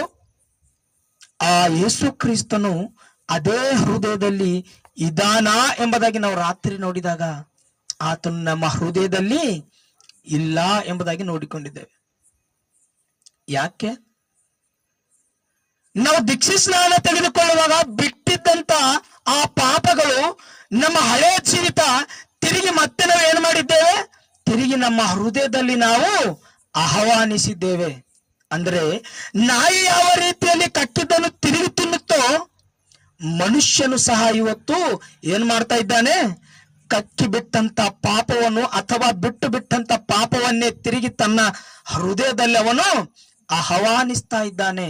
ಅಂದ್ರೆ ಇವಾಗ ನಾಯಿಗೂ ಮನುಷ್ಯನಿಗೂ ಏನಾದ್ರೂ ವ್ಯತ್ಯಾಸವಿದೆಯಾ? ಆಲೋಚನೆ ಮಾಡ್ರಿ ಪ್ರಿಯದರ ಮಕ್ಕಳೇ, ನಾಯಿಗೂ ಮನುಷ್ಯನಿಗೂ ಏನಾದ್ರೂ ವ್ಯತ್ಯಾಸ ಇದೆಯಾ? ಆಲೋಚನೆ ಮಾಡ್ರಿ ಪ್ರಿಯದರ ಮಕ್ಕಳೇ. ಯಾಕೆ ಗೊತ್ತಾ? ಪರಲೋಕ ರಾಜ್ಯಕ್ಕೆ ನಾವು ಸೇರಿಕೊಳ್ಳಬೇಕಂದ್ರೆ ನೀವು ಬಿಟ್ಟು ಬಿಟ್ಟಂತ ಪಾಪದ ಸ್ವಭಾವ ತಿರುಗಿ ನಮ್ಮಲ್ಲಿದ್ದರೆ ಆತನ ಬಳಿಗೆ ನಾವು ಸೇರ್ಲಿಕ್ಕೆ ಸಾಧ್ಯನೇ ಇಲ್ಲ. ಮತ್ತೆ ಯಾವಾಗ ಸಾಧ್ಯ? ಯಾವಾಗ ಸಾಧ್ಯ? ನಮ್ಮ ಹೃದಯದಲ್ಲಿರ್ತಕ್ಕಂಥ ಪಾಪ ಅಥವಾ ನಮ್ಮ ಹೃದಯದಲ್ಲಿರ್ತಕ್ಕಂಥ ನೀಚತನ, ನಮ್ಮ ಹೃದಯದಲ್ಲಿರ್ತಕ್ಕಂಥ ಗರ್ವ, ಅಹಂಕಾರ ಯಾವತ್ತಾದ್ರೂ ಕ್ಲೀನ್ ಆಗಿ ತೊಳೆದು ಬಿಟ್ಟು ಪರಿಶುದ್ಧವಾಗಿ ನಮ್ಮ ಹೃದಯವನ್ನು ನಾವು ಅಲಂಕರಿಸುತ್ತೇವೋ ಅವಾಗ ಮಾತ್ರ ನಾವು ದೇವರ ಬಳಿಗೆ ಸೇರುವುದಕ್ಕೆ ಸಾಧ್ಯವಾಗಿದೆ. ಪ್ರಿಯ ಮಕ್ಕಳೇ, ಇಲ್ಲಿ ನಾಯಿ ತಿನ್ನೋದನ್ನು ಕಕ್ಕುವುದಕ್ಕೆ ಇನ್ನೊಂದು ಕಾರಣ ಇದೆ. ಇನ್ನೊಂದು ಕಾರಣವಿದೆ. ತಿನ್ನೋದನ್ನು ಯಾಕೆ ಕಕ್ಕುತ್ತೆ ಗೊತ್ತಾ? ನೋಡ್ರಿ, ಅವ್ರಿಗೆ ಎಷ್ಟು ಚೆನ್ನಾಗ್ ಗೊತ್ತ್ರಿ. ಅವ್ರು ಅಮಾಯಕರು ಅನ್ಕೊಂಡಿದ್ದೆ ನಾನು, ಗೊತ್ತಾ? ಅವಳ ಚವಳ ಯಾಕೆ ತಿನ್ನುತ್ತೆ ಗೊತ್ತ್ರಿ? ನಿಮ್ ಮನೆಯಲ್ಲಿ ಬಂದ ತಕ್ಷಣ ನೀವು ಒಂದು ರೊಟ್ಟಿ ಹಾಕ್ದಿರ ಅಂತ ತಿಳ್ಕೊರಿ, ಮತ್ತೊಂದು ಮನೆಗೆ ಹೋಗಿ ಅದೇ ರೀತಿಯಲ್ಲಿ ಅದು ನಿಂದಿರ್ತದೆ, ಗೊತ್ತಾ? ಅಂದ್ರೆ ಅದು ಎಷ್ಟು ಮಟ್ಟಿಗೆ ಎಷ್ಟು ಮನೆಗಳಿಗೆ ಹೋಗುತ್ತೋ ಆ ಮನೆ ಹತ್ರ ಹೋದ ತಕ್ಷಣ ನೀವು ಊಟ ಹಾಕಿದಾಗ ಅಥವಾ ರೊಟ್ಟಿ ಹಾಕಿದಾಗ ಅದು ತಿನ್ನಂತೆ ಅಲ್ಲ ನೀವು ಹಾಕಿದ್ದು, ಆದ್ರೆ ಅದು ಏನ್ ಮಾಡುತ್ತೋ ಗೊತ್ತಾ? ಮತ್ತೆಲ್ಲಿ ಕಸ್ಕೋತಾರೋ ಅಂಬುವಂತ ಆಲೋಚನೆ ಇರುತ್ತೋ ಏನೋ, ಅದು ಅವಳ ಚವಳ ಮೆಲುದಿ ಬಿಟ್ಟು ಇನ್ನೊಂದು ಮನೆಗೆ ಹೋಗುತ್ತೆ, ಇನ್ನೊಂದು ಮನೆಯಲ್ಲೂ ಸಹ ಅದೇ ರೀತಿ ಮಾಡುತ್ತೆ. ಅದು ಜೀರ್ಣವಾಗದ ಪಕ್ಷದಲ್ಲಿ, ಅದು ತಿನ್ನೋದನ್ನು ಜೀರ್ಣವಾಗದ ಪಕ್ಷದಲ್ಲಿ ಅದು ಏನ್ ಮಾಡುತ್ತೋ ಗೊತ್ತಾ? ತಿನ್ನದನ್ನು ಕಕ್ಕಿ ತಿರುಗಿ ಅದನ್ನು ತಿನ್ನಲಿಕ್ಕೆ ಇಷ್ಟಪಡುತ್ತದೆ. ಪ್ರಿಯರ ಮಕ್ಕಳ, ಅದೇ ರೀತಿ ನಾವು ಸಹ ದೇವರ ವಾಕ್ಯವನ್ನು ಕೇಳುವಾಗ ಯಾವ ರೀತಿ ಕೇಳ್ತಾ ಇದ್ದಿದ್ದೇವೆ ಗೊತ್ತಾ? ಯಾವ ರೀತಿ ಕೇಳ್ತಾ ಇದ್ದಿದ್ದೇವೆ ಗೊತ್ತಾ? 5 ನಿಮಿಷ ಕೇಳಿದ್ರೆ ಬಹಳ ಕಷ್ಟ. ಇವತ್ತು ಯೂಟ್ಯೂಬ್ ಅಲ್ಲಿ ನೀವು ನೋಡ್ರಿ, 1 ಗಂಟೆ ಪ್ರಸಂಗ ಮಾಡಿದ್ರು 5 ನಿಮಿಷ ಕಟ್ ಮಾಡಿ ನಿಮ್ಮ ಮುಂದೆ 5 ನಿಮಿಷದ ಸಂದೇಶ ತರ್ತಾ ಇದ್ದಾರೆ. ಇನ್ನು ಚಿಕ್ಕದು ಬೇಕಂತೆ, ಎಷ್ಟು? 30 ಸೆಕೆಂಡ್. ಯಾಕೆ? ಸ್ಟೇಟಸ್ ಅಲ್ಲಿ ಇಡಬೇಕು. ಸ್ಟೇಟಸ್ ಅಲ್ಲಿ ಇಡಿದ ತಕ್ಷಣ ಆಹಾ, ಪ್ರತಿ ದಿನ ನಾವು ಇವನ ಒಂದು ಸ್ಟೇಟಸ್ ನೋಡ್ತೇವೆ, ಇವಳ ಒಂದು ಸ್ಟೇಟಸ್ ನೋಡ್ತೀವಿ, ವಾಕ್ಯ ಬಿಟ್ರೆ ಬೇರೆ ಏನು ಇಡೋದಿಲ್ಲ. ಎಷ್ಟು ಭಕ್ತರು, ಹೌದಲ್ಲ? ಆಲೋಚನೆ ಮಾಡ್ರಿ ಪ್ರಿಯರ ಮಕ್ಕಳೇ. ಆತ್ಮಿಕ ಜೀವಿತದಲ್ಲಿ ಮೈಮರೆತು ಕುಂತರೆ, ಆತ್ಮಿಕ ಜೀವಿತದಲ್ಲಿ ಮೈಮರೆತು ಕುಂತರೆ ನಮಗೆ ಬರ್ತಕ್ಕಂಥ ನಷ್ಟ ಏನೋ ಒಂದು ಸರಿ ಆಲೋಚನೆ ಮಾಡ್ರಿ. ನಿಮ್ಮ ಮನೆಯಲ್ಲಿ ಅಲ್ಮರಿಯಲ್ಲಿ ಬಂಗಾರ ಮತ್ತು ಹಣ ಇದೆ ಅಂತ ತಿಳ್ಕೊರಿ. ನೀವು ಪಕ್ಕದ ಮನೆಗೆ ಹೋಗ್ಬೇಕು, ಅಲ್ಲೊಂದು ½ ಅವರ್ ಇರಬೇಕು ಅಂದ ತಕ್ಷಣ ನಿಮಗೆ ಏನ್ ನೆನಪು ಬರುತ್ತೆ? ಡೋರ್ ಸ್ವಲ್ಪ ಮುಂದೆ ಮಾಡಿ ಹೋಗ್ತೀರಾ? ಏನ್ ಮಾಡ್ತೀರಿ? ಏನು ಬೀಗ ಹಾಕಿ? ಯಾಕೆ? ಅದ್ರ ಮೇಲೆ ಮಾತ್ರ ಮನಸ್ಸಿದೆ, ಹೌದಲ್ಲ? ವಾಕ್ಯವೆಂಬುವ ಬೀಜ, ವಾಕ್ಯವೆಂಬುವ ಬಂಗಾರ, ವಾಕ್ಯವೆಂಬುವ ಮುತ್ತು ಈ ನಿಮ್ಮ ಹೃದಯದಲ್ಲಿ ಬಿದ್ದಾಗ ಹೃದಯಕ್ಕೆ ಯಾಕೆ ಬೀಗ ಹಾಕ್ತಾ ಇಲ್ಲ ಪ್ರಿಯ ಮಕ್ಕಳೇ? ವಾಕ್ಯ ಎದಕ್ಕೆ ಹೋಲಿಸಲ್ಪಟ್ಟಿದೆ? ಬೆಳ್ಳಿಗೆ ಹೋಲಿಸಲ್ಪಟ್ಟಿದೆ. ವಾಕ್ಯ ಎದಕ್ಕೆ ಹೋಲಿಸಲ್ಪಟ್ಟಿದೆ? ಮುತ್ತಿಗೆ ಹೋಲಿಸಲ್ಪಟ್ಟಿದೆ. ಅಂದ್ರೆ ಇವು ಯಾವ ನಮ್ಮ ಶರೀರದ ಮೇಲೆ ಇರ್ತಾ ಇಲ್ಲ, ಯಾವುದೋ ಕೇಳಲಿಕ್ಕೆ ಓದಲಿಕ್ಕೆ ಚೆನ್ನಾಗಿದೆ ಎಂಬುದಾಗಿ ನಮ್ಮ ಮನಸ್ಸಲ್ಲಿ ಅಂದುಕೊಂಡು ನಾವು ಬಿಟ್ಟು ಬಿಟ್ಟಿದ್ದೇವೆ. ಆದ್ರೆ ನಮ್ಮ ಮನೆಯಲ್ಲಿ ಅಲಮರಿಯಲ್ಲಿ ಇರ್ತಕ್ಕಂಥ ಬೆಳ್ಳಿ ಬಂಗಾರ ಮಾತ್ರ ನಮ್ಮ ಶರೀರದ ಮೇಲೆ ಇರುತ್ತೆ. ಅದನ್ನು ಯಾರಾದ್ರೂ ತೆಗೆದುಕೊಂಡು ಹೋದ್ರು ನಮಗೆ ಬಹಳ ಕಷ್ಟ ಎಂಬುದಾಗಿ ನಾವು ಅಂದುಕೊಳ್ತಾ ಇದ್ದಿದ್ದೇವೆ ಹೊರತು ನಾವು ಎದರ ಮೇಲೆ ಮನಸ್ಸಿಡಬೇಕು, ಎದರ ಮೇಲೆ ಮನಸ್ಸಿಡಬಾರದೋ ಅದನ್ನೇ ನಾವು ಮಾಡ್ತಾ ಇದ್ದಿದ್ದೇವೆ ಪ್ರಿಯ ಮಕ್ಕಳೇ. ನಿನ್ನೆ ದಿವಸ ರಾತ್ರಿ ಆಶೀರ್ವಾದ ಎಂದರೆ ಏನು ಅಂದ ತಕ್ಷಣ ಬೆಳ್ಳಿ ಬಂಗಾರ, ಬಿಲ್ಡಿಂಗು, ಹೊಲ, ಮನಿ, ಆಸ್ತಿ ಇದೇ ಆಶೀರ್ವಾದ ಅಂದುಕೊಂಡಿದ್ದೆವು. ಆಶೀರ್ವಾದಕ್ಕೆ ಒಂದು ಚಿಕ್ಕ ಉದಾಹರಣೆ ಹೇಳ್ತೀನಿ ಕೇಳ್ರಿ. ಆಶೀರ್ವಾದ ಅಂದ ತಕ್ಷಣ ಶಾಶ್ವತವಾಗಿರ್ತಕ್ಕಂಥದ್ದು ಆಶೀರ್ವಾದ, ಶಾಶ್ವತವಾಗಿ ಇರ್ತಕ್ಕಂಥದ್ದು ಆಶೀರ್ವಾದ, ಅಶಾಶ್ವತವಾಗಿರತಕ್ಕಂಥದ್ದು ಅದು ಆಶೀರ್ವಾದನಾ? ಆಲೋಚನೆ ಮಾಡ್ರಿ ಪ್ರಿಯ ಮಕ್ಕಳೇ. ನೀವು ಸತ್ತ ಮೇಲೂ ಕೂಡ, ನೀವು ಪರಲೋಕಕ್ಕೆ ಹೋದಾಗಲೂ ಕೂಡ ಅಲ್ಲಿ ಶಾಶ್ವತವಾಗಿರ್ತಕ್ಕಂಥದ್ದು ಅದು ನಿಜವಾದ ಆಶೀರ್ವಾದ. ಆದರೆ ಗೊತ್ತು, ನಾಯಿಗಳನ್ನು, ಹಂದಿಗಳನ್ನು ತೋರಿಸಿ ದೇವರು ನಮಗೆ ಪಾಠ ಕಲಿಸ್ತಾ ಇದ್ದಿದ್ದಾನಂದ್ರೆ ನಮ್ಮ ಸ್ಥಿತಿ, ನಮ್ಮ ಆತ್ಮೀಯ ಜೀವಿತ ಎಷ್ಟರ ಮಟ್ಟಿಗೆ ನಾವು ದೇವರ ಒಂದು ದೃಷ್ಟಿಯಲ್ಲಿ ಅಂತಾರಲ್ಲ, ನಮ್ಮ ದೃಷ್ಟಿಯಲ್ಲಿ ಅವನು ನೀಚನು ಎಂಬುದಾಗ ಅಂತ ಇರ್ತೀವಲ್ಲ, ಅದೇ ರೀತಿ ದೇವರ ದೃಷ್ಟಿಯಲ್ಲಿ ನಾವು ಯಾವ ತರ ಕಾಣಿಸ್ತಾ ಇದ್ದೇವಂತ? ನೀಚರ ತರ ಕಾಣಿಸ್ತಾ ಇದ್ದೀವಿ. ಯಾಕೆ ನೀಚರ ತರ ಕಾಣಿಸ್ತಾ ಇದ್ದಿದ್ದೇವೆ? ವಾಕ್ಯವನ್ನು ಈ ಕಿವಿಯಿಂದ ಕೇಳಿ ಈ ಕಿವಿಯಿಂದ ಬಿಟ್ಟು ಬಿಡ್ತಾ ಇದ್ದಿದ್ದೇವೆ ಹೊರತು ಆ ವಾಕ್ಯವನ್ನು ನಮ್ಮ ಹೃದಯದಲ್ಲಿ ಭದ್ರವಾಗಿ ಇಟ್ಟುಕೊಳ್ತಾ ಇಲ್ಲ ಪ್ರಿಯ ಮಕ್ಕಳೇ. ನಿಮ್ಮ ಹೃದಯದಲ್ಲಿ ಬಿದ್ದಂತ ವಾಕ್ಯ ದುಷ್ಟನು ಅವಾಗಲೇ ಬಂದು ನಿಮ್ಮ ಹೃದಯದಲ್ಲಿ ಬಿತ್ತಿರ್ತಕ್ಕಂಥ ವಾಕ್ಯವನ್ನು ತೆಗೆದುಕೊಂಡು ಹೋಗ್ತಾ ಇದ್ದಿದ್ದಾನೆ.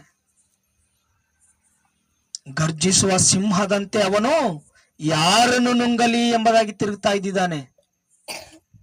ಗರ್ಜಿಸುವ ಸಿಂಹದಂತೆ ಯಾರನ್ನು ನುಂಗಲಿ ಎಂಬುದಾಗಿ ತಿರುಗ್ತಾ ಇದ್ದಿದ್ದಾನೆ. ಯಾರನ್ನು ನುಂಗುತ್ತಾನೋ ಗೊತ್ತಾ ಪ್ರಿಯ ಮಕ್ಕಳೇ? ಯಾರಾದರೂ ನಿಜವಾಗಿ ವಾಕ್ಯಾನುಸಾರವಾಗಿ ಜೀವಿಸುತ್ತಾರೋ ಅವರನ್ನೇ ಅವನು ನುಂಗಿ ಬಿಡುತ್ತಾನೆ ಪ್ರಿಯ ಮಕ್ಕಳೇ.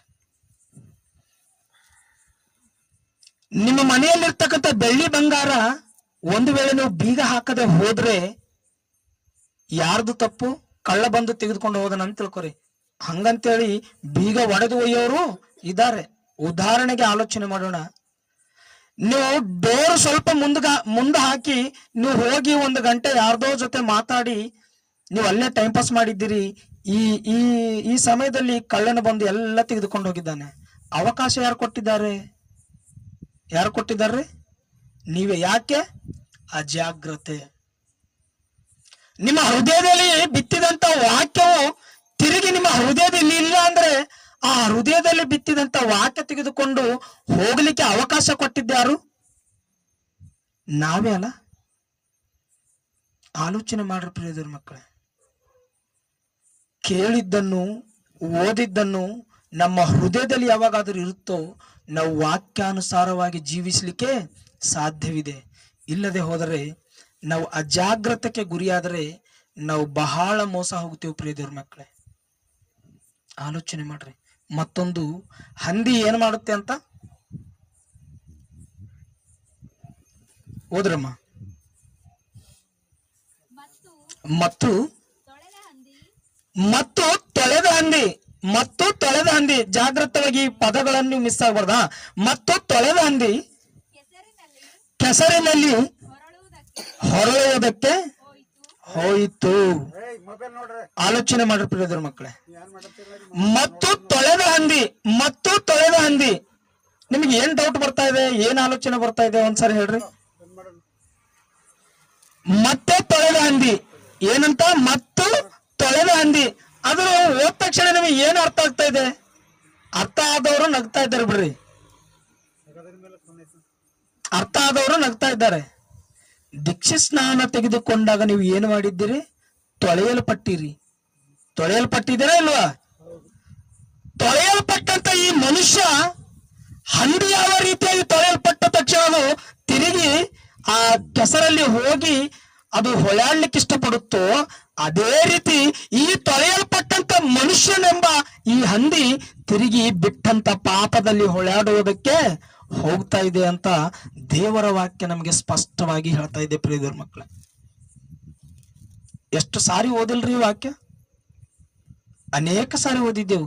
ಆದರೆ ಈ ರೀತಿ ಆಲೋಚನೆಯಿಂದ ನಾವು ಯಾವಾಗಾದ್ರೂ ಓದಿದ್ದೇವ?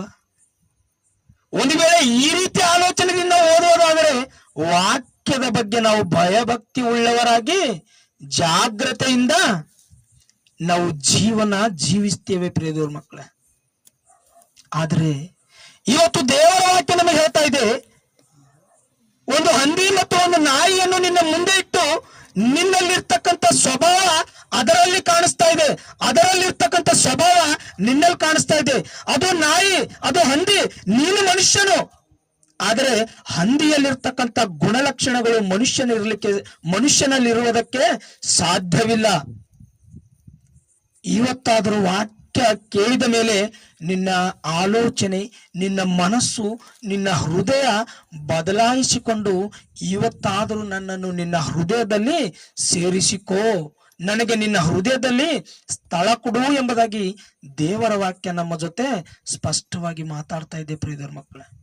ಒಂದು ವೇಳೆ ಇಲ್ಲಿವರೆಗೆ ನಾನು ಹೇಗೆ ಜೀವಿಸಿದ್ದನೋ ನನಗೆ ಗೊತ್ತಿಲ್ಲ ದೇವರೇ, ಇನ್ನು ಮೇಲೆ ಈ ವಾಕ್ಯವನ್ನು ಕೇಳಿದ ಮೇಲೆ, ಈ ನಿನ್ನ ಮಾತು ಕೇಳಿದ ಮೇಲೆ ನೀನು ನನ್ನ ಜೊತೆ ಮಾತಾಡಿದಿ ಎಂಬುದಾಗಿ ನೀವು ಯಾರಾದರೂ ಅಂದುಕೊಂಡು ನೀವು ಕ್ರಿಸ್ತನನ್ನು ತಿರುಗಿ ನಿಮ್ಮ ಹೃದಯದಲ್ಲಿ ನೀವು ಆಹ್ವಾನಿಸ್ತೀರೋ, ದೇವರ ವಾಕ್ಯದ ಪ್ರಕಾರವಾಗಿ ನೀವು ಯಾವಾಗಾದರೂ ಜೀವಿಸುತ್ತೀರೋ, ನೀವು ಸತ್ತ ಮೇಲೆಯೂ ಕೂಡ ಆತನಿರ್ತಕ್ಕಂಥ ಆ ಮಹಾಲೋಕದಲ್ಲಿ, ಆತನಿರ್ತಕ್ಕಂಥ ಆ ಪರಲೋಕದಲ್ಲಿ ನೀವಿರುವುದಕ್ಕೆ ಸ್ಥಳ ಕೊಡುತ್ತಾನೆ ಪ್ರಿಯದೇವ್ರ ಮಕ್ಕಳೇ.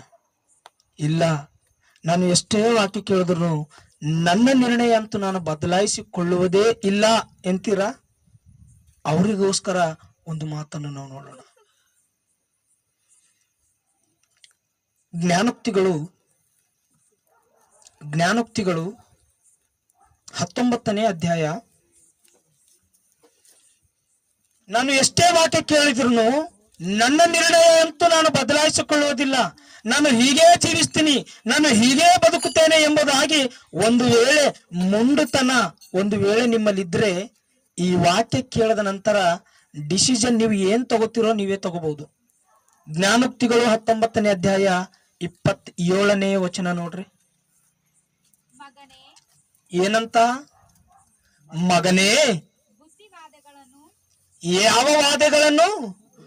ಬುದ್ಧಿವಾದಗಳನ್ನು ಅನುಸರಿಸಲಿಕ್ಕೆ ಮನಸ್ಸಿಲ್ಲದಿದ್ದರೆ ಉಪದೇಶವನ್ನು ಕೇಳುವುದು. ಏನ್ ಅರ್ಥ ಆಗಿದೆ ರೀ ಆ ಮಾತಿನಲ್ಲಿ? ನಿಮ್ಗೆ ಏನ್ ಅರ್ಥ ಆಗಿದೆ? ಓದ ತಕ್ಷಣನೇ ಅರ್ಥ ಆಗ್ಬೇಕದು. ಮತ್ತೊಂದು ಸಾರಿ ಓದಮ್ಮ. ಮಗನೇ, ಬುದ್ಧಿವಾದಗಳನ್ನು ಅಂದ ತಕ್ಷಣ ಬುದ್ಧಿ ಮಾತುಗಳನ್ನು ಅನುಸರಿಸಲಿಕ್ಕೆ, ಬುದ್ಧಿ ಮಾತುಗಳಿಂದ ನಿನ್ನ ಮನಸ್ಸನ್ನು ನೀನು ಸರಿ ಮಾಡಿಕೊಳ್ಳದ ಪಕ್ಷದಲ್ಲಿದ್ದರೆ, ಉಪದೇಶ ಕೇಳುವುದನೆಂದರೆ ವಾಕ್ಯವನ್ನು ಕೇಳುವುದು ಬಿಟ್ಟು ಬಿಡು. ಇದ್ರೆ ಬೆಚ್ಚಗ ಇರು, ಇಲ್ಲದೆ ತಣ್ಣಗರ ಇರು. ಉಗುರು ಬೆಚ್ಚಗಿರ್ಲಿಕ್ಕೆ ಸಾಧ್ಯವಿಲ್ಲ. ಆ ರೀತಿ ನೀನಿರ್ಲಿಕ್ಕೆ ದೇವರು ಇಷ್ಟಪಡ್ತಾ ಇಲ್ಲ. ಬುದ್ಧಿವಾದಗಳನ್ನು ನಿನಗೆ ಅನುಸರಿಸಲಿಕ್ಕೆ ಮನಸ್ಸಿತ್ತು ಇಲ್ಲದೆ ಹೋದರೆ ನೀನು ಉಪದೇಶವನ್ನು ಕೇಳುವುದು ಬಿಟ್ಟು ಬಿಡು. ಒಂದು ವೇಳೆ ನೀನು ಬದಲಾಯಿಸಬೇಕು, ವಾಕ್ಯದ ಅನುಸಾರವಾಗಿ ನಾನು ನಡಿಬೇಕು, ವಾಕ್ಯ ನನ್ನ ಹೃದಯದಲ್ಲಿ, ವಾಕ್ಯ ನನ್ನ ಜೀವನದಲ್ಲಿ ನೆರವೇರಬೇಕು, ವಾಕ್ಯಾನುಸಾರವಾಗಿ ದೇವರು ನನಗೆ ಏನಾದ್ರೂ ಹೇಳಿದರೋ ವಾಕ್ಯಾನುಸಾರವಾಗಿ ನಾನು ಜೀವಿಸಬೇಕು ಎಂಬುದಾಗಿ ಯಾರಾದ್ರೂ ನೀವು ತೀರ್ಮಾನ ಮಾಡಿಕೊಳ್ತಿರೋ ವಾಕ್ಯವನ್ನು ಕೇಳ್ರಿ. ಯಾರಾದ್ರೂ ಈ ಕಿವಿಯಿಂದ ಕೇಳಿ ಈ ಕಿವಿಯಿಂದ ಬಿಟ್ಟು ನನ್ನ ಗುಣಲಕ್ಷಣಗಳನ್ನು ನಾನು ಬದಲಾಯಿಸಿಕೊಳ್ಳುವುದಿಲ್ಲ, ಒಂದು ವೇಳೆ ನೀವು ಆ ರೀತಿ ನಿರ್ಣಯ ತೆಗೆದುಕೊಂಡ್ರೆ ವಾಕ್ಯವನ್ನೇ ಕೇಳುವುದು ಬಿಟ್ಟು ಬಿಡು ಅಂತ ಹೇಳ್ತಾ ಇದ್ದಿದ್ದಾರೆ. ಸಂಡೆ ನೀವು ಆರಾಧನೆಗೆ ಹೋಗದೆ ಹೋದ್ರೂ ಪರವಾಗಿಲ್ಲ, ಇನ್ನು ಮೇಲೆ ನೀವು ದೇವರ ಸನ್ನಿಧಾನಕ್ಕೆ ಹೋಗದೆ ಹೋದ್ರೂ ಪರವಾಗಿಲ್ಲ. ಯಾರವರು? ವಾಕ್ಯ ಕೇಳಿ ಬದಲಾವಣೆ ಹೊಂದದವರು. ಇಲ್ಲ, ವಾಕ್ಯವನ್ನು ಕೇಳಿ ನಾನು ಬದಲಾವಣೆ ಹೊಂದಿ ವಾಕ್ಯಾನುಸಾರವಾಗಿ ಜೀವಿಸ್ತೇನೆ ಅಂದುಕೊಂಡ್ರೆ ನಿಮ್ಮೆಲ್ಲರಿಗೂ ದೇವರು ಒಂದು ಮಾತು ಕೇಳ್ತಾ ಇದ್ದಿದ್ದಾನೆ. ನಿಮ್ಮೆಲ್ಲರಲ್ಲಿ ದೇವರಿಗೆ ಒಂದು ಬೇಕಾಗಿದೆ. ದೇವರು ನಿಮ್ಮಲ್ಲಿ ಒಂದು ಬೇಡಿಕೊಳ್ತಾ ಇದ್ದಿದ್ದಾನೆ. ಆ ದೇವರು ಬೇಡಿಕೊಂಡದ್ದು ದೇವರಿಗೆ ಕೊಡೋಣ. ಪ್ರಿಯ ದೇವ್ರ ಮಕ್ಕಳೇ,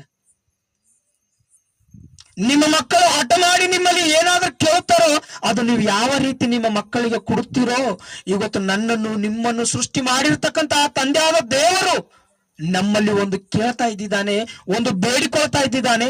ಅದನ್ನು ತಿರುಗಿ ನಾವು ದೇವರಿಗೆ ಕೊಡೋಣ. ಪ್ರಿಯ ದೇವ್ರ ಮಕ್ಕಳೇ, ಏನು ಗೊತ್ತಾ? ವಾಕ್ಯದಲ್ಲಿ ನೋಡಿ ನಾವು ಇವತ್ತಿನ ವಾಕ್ಯ ಸಂದೇಶ ಮುಗಿಸಿಕೊಳ್ಳೋಣ. ಮೀಕನ ಗ್ರಂಥ 6ನೇ ಅಧ್ಯಾಯ. ಮೀಕನ ಗ್ರಂಥ 6ನೇ ಅಧ್ಯಾಯ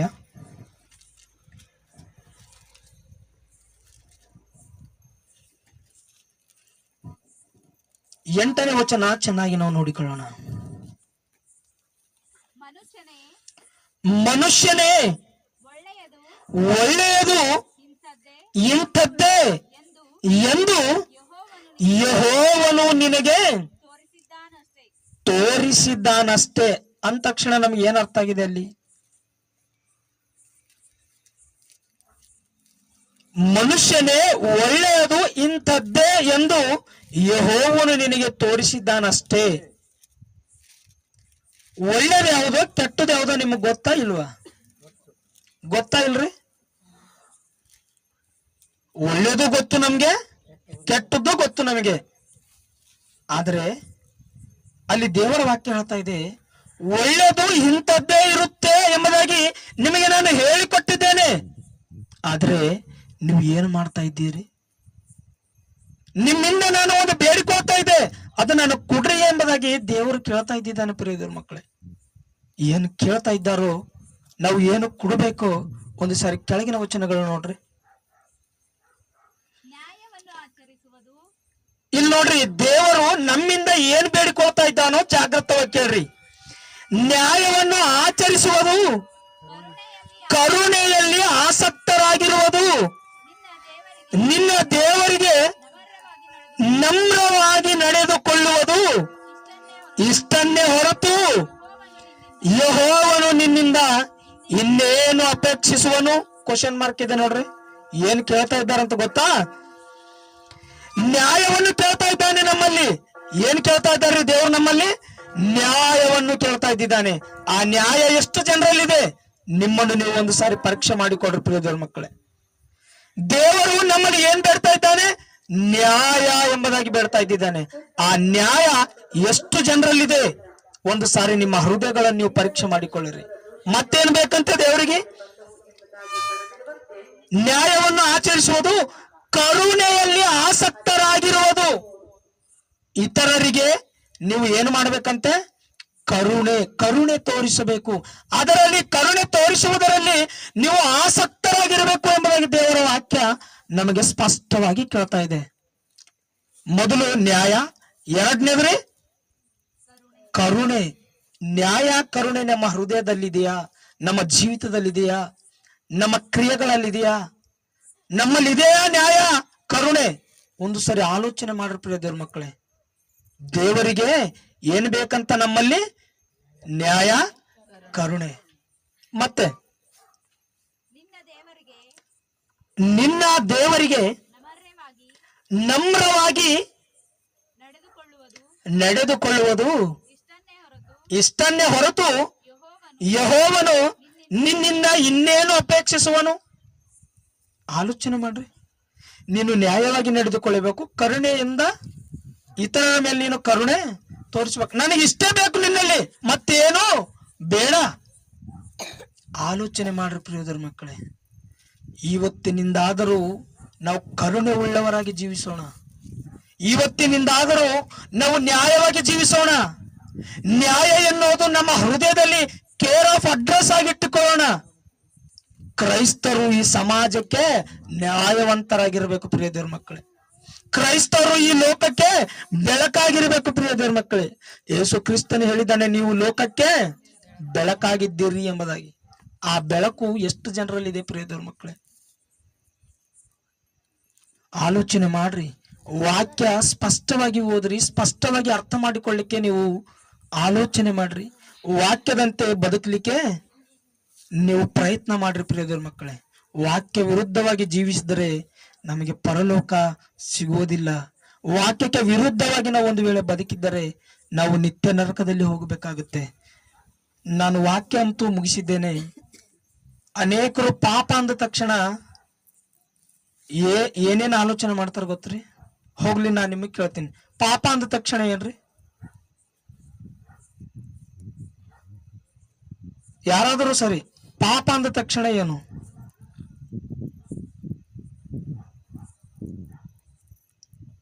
ಯಾರಿಗೂ ಗೊತ್ತಿಲ್ಲ. ಪಾಪ ಅಂದ ತಕ್ಷಣ ಮನುಷ್ಯನ ಆಲೋಚನೆಯಲ್ಲಿ ಬರುವುದೇನು ಗೊತ್ತಾ? ಕಳ್ಳತನ, ಸುಳ್ಳತನ, ವ್ಯಭಿಚಾರ, ಇವೇ ಅಲ್ಲ ಪಾಪ ಅಂದ ತಕ್ಷಣ ಇವೇ ಅಲ್ಲ ನಮ್ಮ ಆಲೋಚನೆಯಲ್ಲಿ ಬರೋದು. ಆದರೆ ದೇವರ ವಾಕ್ಯ ಏನ್ ಹೇಳುತ್ತಾ ಗೊತ್ತಾ? ಪಾಪ ಅಂದ ತಕ್ಷಣ ಆಜ್ಞಾ ಅತಿಕ್ರಮವೇ ಪಾಪ. ಏನಂತ? ಆಜ್ಞಾ ಅತಿಕ್ರಮವೇ ಪಾಪ, ಪಾಪದ ಸಂಬಳ. ಆಲೋಚನೆ ಮಾಡ್ರಿ. ಇಷ್ಟು ಚೆನ್ನಾಗಿ ನಮಗ್ ಗೊತ್ತಿದ್ರು ಯಾಕ್ರಿ ನಾವು ವಾಕ್ಯಕ್ಕೆ ವಿರುದ್ಧವಾಗಿ ನಡೀತಾ ಇದ್ದೇವೆ? ಆಲೋಚನೆ ಮಾಡ್ರಿ ಪ್ರಿಯದ್ರ ಮಕ್ಕಳೇ. ಅಲ್ಲಿ ಕಾಲಿಡಬೇಡ್ರಿ, ಮುಳ್ಳಿದೆ ಅಂದ ತಕ್ಷಣ ನಮ್ಮ ಕಾಲು ನಾವು ಹಿಂದಕ್ಕೆ ತೆಗೆದುಕೊಳ್ತೇವೆ. ಯಾಕೆ? ಮುಳ್ಳು ಒಂದು ವೇಳೆ ನಮ್ಮ ಕಾಲಲ್ಲಿ ಚುಚ್ಚಿಕೊಂಡ್ರೆ ಏನಾಗುತ್ತೆ? ನೋಯಿಸ್ತದ ಅಲ್ಲ? ಇವಾಗ ದೇವರು ಅದೇ ಹೇಳ್ತಾ ಇದ್ದಾನೆ, ವಾಕ್ಯ ವಿರುದ್ಧವಾಗಿ ನೀವು ನಡೆದುಕೊಂಡ್ರೆ ನಿತ್ಯ ನರಕಕ್ಕೆ ಹೋಗ್ತೀರಿ ಎಂಬ ಹೇಳ್ತಾ ಇದ್ದಾನೆ. ಅಲ್ಲಿ ಯಾಕೆ ಜಾಗ್ರತೆ ಇಲ್ರಿ ನಮ್ಗೆ? ಅಲ್ಲಿ ಯಾಕೆ ಜಾಗ್ರತೆ ಇಲ್ಲ ನಮ್ಗೆ?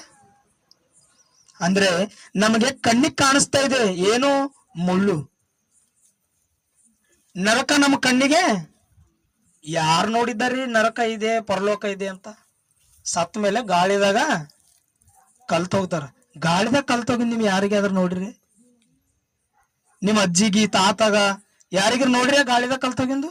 ಹೋಗ್ಲಿ, ಗಾಳಿ ನಿಮ್ ಕಣ್ಣಿಗೆ ಕಾಣಿಸ್ತಾ? ಅಜ್ಞಾನವಾದಂತ ಆಲೋಚನೆಗಳಿಂದ ಇವತ್ತು ನಾವು ಮೋಸ ಹೋಗ್ತಾ ಇದ್ದೇವೆ ಪ್ರಿಯ ದೇವ್ರ ಮಕ್ಕಳೇ. ವಾಕ್ಯಾನುಸಾರವಾಗಿ ಜೀವಿಸಿ ದೇವರು 2 ಜೀವಿಗಳನ್ನು ನಮ್ಮ ಮುಂದೆ ಇಟ್ಟು ಆ 2 ಜೀವಿಗಳ ಮುಖಾಂತರ ನಮಗೆ ಇವತ್ತು ಒಂದು ಒಳ್ಳೆ ಪಾಠ ಕಲಿಸಿದ್ದಾನೆ. ವಾಕ್ಯಾನುಸಾರವಾಗಿ ಜೀವಿಸಿ, ವಾಕ್ಯಕ್ಕೆ ವಿಧೇಯರಾಗಿ ಜೀವಿಸಿ, ದೇವರು ಬೇಡಿಕೊಂಡಂತ ಆ ನ್ಯಾಯ ಕರುಣೆಯನ್ನು ನಮ್ಮ ಜೀವಿತದಲ್ಲಿ ನಾವು ಅನುಸರಿಸಿ ನಡೆಯುತ್ತಾ ದೇವರ ಮಾರ್ಗದಲ್ಲಿ ನಾವು ಸದಾಕಾಲ ಜೀವಿಸಬೇಕೆಂಬುದಾಗಿ, ಇದೇ ರೀತಿ ಒಂದು ದಿನ ನಾವೆಲ್ಲರೂ ಪರಲೋಕ ರಾಜ್ಯದಲ್ಲಿ ಸೇರ್ಬೇಕೆಂಬುದಾಗಿ ನಿಮ್ಮೆಲ್ಲರಿಗೂ ನಾನು ಮನಸ್ಫೂರ್ತಿಯಾಗಿ ಕೇಳಿಕೊಳ್ಳುತ್ತಾ ಈ ಮಾತುಗಳನ್ನು ಮುಗಿಸ್ತಾ ಇದ್ದೇನೆ. ಎಲ್ಲರಿಗೂ ಜೈ ಕ್ರಿಸ್ತ. ನಿತ್ಯ ಪ್ರೇಮతో నన్ను ప్రేమించి నిత్య